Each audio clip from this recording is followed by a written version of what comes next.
जीवनी शक्ति कैसे जगाएं? पाठ 18। पूर्ण विकास। समुचित आहार तथा युक्त उपवास के द्वारा सोई हुई जीवनी शक्ति को सफलतापूर्वक जगाया जा सकता है तथा शरीर और इंद्रियां बिना किसी रोग और थकावट का अनुभव किए क्रियाशील बनी रह सकती हैं। किंतु इतने से न तो मनुष्य का पूर्ण विकास संभव है और न उनकी जीवनी शक्ति पूर्ण रूप से स्वतंत्र होकर अपना प्रभाव प्रकट कर सकती है। इसका कारण ये है कि मनुष्य केवल शरीर और 10 इंद्रियों तक ही सीमित नहीं है। इनके अलावा मन, बुद्धि और अहम का भी स्तर है। ये पांचों स्तर क्रमिक रूप से एक दूसरे को प्रभावित करते हैं। इसलिए इन सभी स्तरों पर जो विकार भरे पड़े हैं, जब तक उन सभी का निवारण नहीं होगा, तब तक उसकी जीवनी शक्ति पूर्ण रूप से नहीं जागेगी। इसके बिना मनुष्य का पूर्ण विकास ना तो संभव होगा और न ही जो थोड़ा बहुत किसी स्तर विशेष पर विकास होगा वो स्थायी रूप धारण कर सकेगा। मन के स्तर पर चिंता, बुद्धि के स्तर पर भय और अहम के स्तर पर द्वैत भावना से तीनों ही अपने अनेक रूपों में प्रकट होकर जीवनी शक्ति को कुंठित करते रहेंगे, जिससे वो पूर्ण प्रभावी ढंग से कार्य नहीं कर पाएगी। अतः मनुष्य के व्यक्तित्व के पूर्ण अथवा समन्वित विकास के लिए ये आवश्यक है कि उसे इन तीनों विकारों से भी मुक्ति मिले। शरीर और इंद्रियों के विकारों के लिए तप, मन के विकारों के लिए सेवा और बुद्धि एवं अहम के विकारों के निर्मूलन के लिए सुमिरन, ध्यान का मार्ग अपनाकर इनसे मुक्ति पाई जा सकती है। तप, सेवा और सुमिरन के सम्मिलित प्रभाव से जीवन समन्वित ढंग से विकासोन्मुख होने लगता है। ये विषय बड़े ही गहन है और इनका क्षेत्र भी बहुत व्यापक है। चिंता से मुक्ति। चिंता को चिता के समान बताया गया है। चिंता होने से अत्यधिक मानसिक तनाव होता है और स्नायु मंडल पर दबाव बढ़ जाता है। रक्तचाप के बढ़ जाने अथवा कभी कभी रक्त के विषाक्त हो जाने में चिंता ही मूल कारण होती है। चिंता का निवास स्थान हमारा मन है। जब भी चिंता उत्पन्न होती है, मन अशांत हो जाता है और अंधकार में छिपी अथवा अप्रकट आशंका से वो उद्विग्न हो जाता है। मन उसे ही कुरेदते रहने में लग जाता है। इससे मुक्ति पाए बिना तो मानसिक स्वास्थ्य प्राप्त हो ही नहीं सकता। शरीर के स्तर पर भी अनेक नए रोग उत्पन्न हो जाते हैं और वर्तमान रोग बढ़ जाते हैं। चिंता का मूल कारण हमारा स्वार्थमय जीवन है, जो आसक्ति या रोग के रूप में प्रकट होता है। चिंता अथवा चिंताजन्य दुख या शोक किन्हीं विशेष परिस्थितियों के कारण नहीं, बल्कि आसक्ति के कारण होते हैं। परिस्थिति में परिवर्तन हुए बिना चिंता मिट सकती है, लेकिन तभी जब जिसकी चिंता है उसमें आसक्ति न रह जाए। आसक्ति मिटाने का सरल मार्ग वितरण का ही है। यदि आंशिक रूप से भी हम अपने प्राप्त सुखों का वितरण करना प्रारंभ कर दें, तो आसक्ति का मिटना प्रारंभ हो जाएगा और उसी मात्रा में हम चिंता मुक्त होते जाएंगे। क्योंकि भौतिक जगत में क्रिया प्रतिक्रिया के नियमानुसार जो हम देते हैं वही पुनः अपने पास लौट आता है, और आध्यात्मिक जगत में जो देते हैं वो कई गुना होकर लौटता है। अतः अनावश्यक इच्छाओं पर नियंत्रण करना तथा उनका संतुलन बनाए रखना होगा। इससे चिंता मिटने में सहायता मिल सकती है। चिंता का एक दूसरा पक्ष भी है जो विशेष महत्व का है। हम जो कुछ भी चाहते हैं सब अपने लिए ही चाहते हैं। जब इसकी पूर्ति नहीं होती या इसमें कभी निराशा होती है तो हम चिंतित हो जाते हैं। यदि हम ये सोच पाते कि उन वस्तुओं की आवश्यकता दूसरों को भी हो सकती है और यदि हमें ये प्राप्त न होकर दूसरे को ही प्राप्त हो तो चलो अच्छा हुआ, उसका काम चल गया, हमें भी कभी मिल ही जाएगी। इससे चिंता का होना बंद हो जाएगा। चिंता मुक्त वही हो सकता है जिस पर किसी का ऋण न हो अथवा किसी की वस्तु उसने अनुचित ढंग से प्राप्त कर अपने पास न रख ली हो। हम जिस दिन जन्म लेते हैं उसी दिन से समाज के ऋणी बन जाते हैं और आजीवन ऋणी रहते हैं। जो भी वस्तुएं हमें प्राप्त होती हैं उन सब के लिए हम समाज के ऋणी बनते हैं। अतः ऋण मुक्त होने के लिए हमें अपने भोजन, समय, शक्ति और धन का एक निश्चित भाग दूसरों की सेवा में लगाना चाहिए। ये सेवा किसी प्रकार से किसी प्रतिफल के पाने की आशा में न हो, पूरी तरह से निस्वार्थ भाव से हो और वास्तव में ऋण मुक्त होने की भावना से हो। इसका प्रारंभ हुआ नहीं कि चिंता और आसक्ति दोनों ही मिटने लगेंगे और इच्छाएं भी वही होंगी जो उचित होंगी। जीवन में सेवा को स्थान मिलते ही वस्तुओं का मूल्य बदल जाता है और तब अभाव से पैदा चिंता नहीं सताती है। आध्यात्मिक दृष्टि से भी चिंता मुक्त होने के लिए तप और सेवा का मार्ग ही सर्वोत्तम माना गया है। चिंता स्वार्थ का दंड है। इसकी समाप्ति सभी के प्रति अपने कर्तव्य पालन से ही हो सकती है।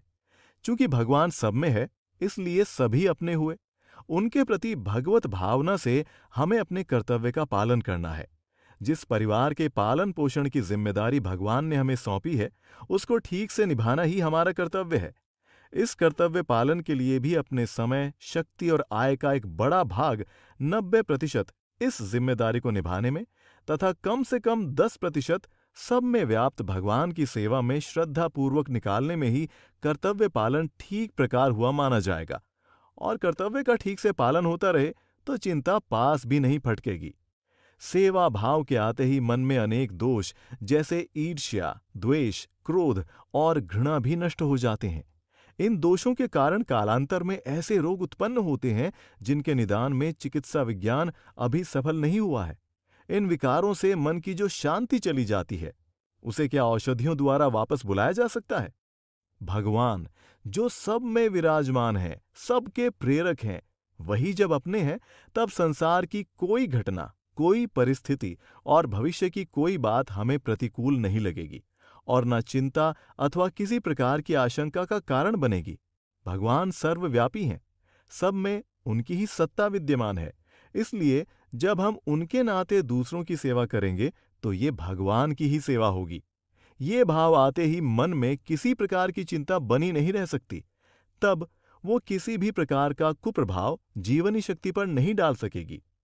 चिंता चिंतन से भिन्न है। चिंतन एक रचनात्मक प्रवृत्ति है और चिंता विनाशकारक। चिंतन द्वारा भी चिंता मिटाई जा सकती है।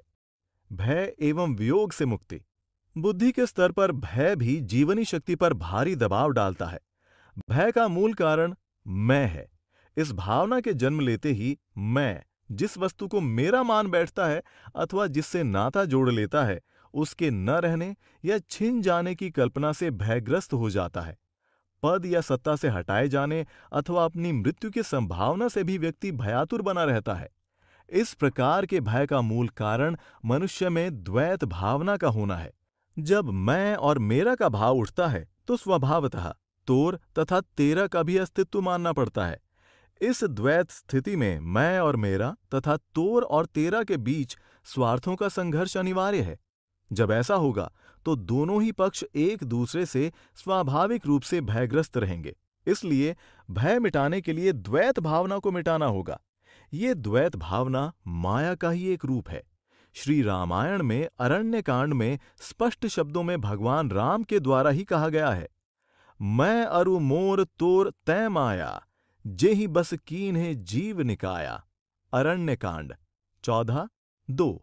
माया का अर्थ है जो नहीं है। मां यानी नहीं, या यानी जो, अर्थात जो जैसा दिखाई देता है वास्तव में वैसा नहीं है। इसी माया बुद्धि के कारण मनुष्य केवल पत्नी, पुत्र, माता पिता को ही अपना मानता है और इनके वियोग के भय से त्रस्त रहता है। अपने अपने परिवार एवं अपने रिश्तेदारों और इष्ट मित्रों के अतिरिक्त शेष को न तो वो अपना मानता है और न यही अनुभव करता है कि उन सब में भी अपना भगवान विराजमान है। इस झूठी धारणा एवं अधूरी मान्यता के कारण भगवान के व्यापकत्व का क्रियात्मक आदर देने के लिए वो तैयार नहीं होता है। जब सब में एक ही सत्ता व्याप्त है तो द्वैत भावना रखने की गुंजाइश ही कहाँ है। सब में एक ही सत्ता को व्याप्त मानकर सब में प्रेम भाव रखने तथा सब में अपने ही स्वरूप के दर्शन करने से द्वैत भावना का अस्तित्व ही समाप्त हो जाएगा। इसके फलस्वरूप अपना और पराया का भेद जिस मात्रा में मिटेगा, उसी मात्रा में भय और वियोग से भी छुटकारा मिल जाएगा। इस द्वैत भावना रहित प्रेम के जागरण के लिए प्रभु को सर्वभावेन समर्पण कर देना भी एक श्रम रहित साधन है। ये शरणागति का मार्ग है। इसमें कुछ करना नहीं होता, बल्कि जो भी संबंध वस्तु, परिवार, मित्र और संबंधियों से माना गया हो, उसी संबंध को एकमात्र प्रभु से जोड़कर उनका ही एकमात्र आश्रय मान लेना होता है। उसमें प्रभु के व्यापकत्व के साथ साथ उनके प्रेरकत्व को भी स्वीकार करना होता है। ऐसा होते ही प्रभु से निजत्व का संबंध हो जाता है और तब करना होना में बदल जाता है। जो कुछ भी होता है उसे प्रभु की आनंददायिनी प्रेरणा मानकर स्वीकार कर लिया जाता है।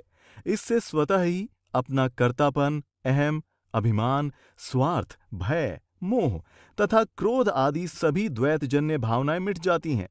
इन कलुषों से छुटकारा मिलते ही जीवनी शक्ति पर लदा हुआ भारी बोझ हट जाता है और तब जीवनी शक्ति जीवन के लिए संजीवनी बन जाती है।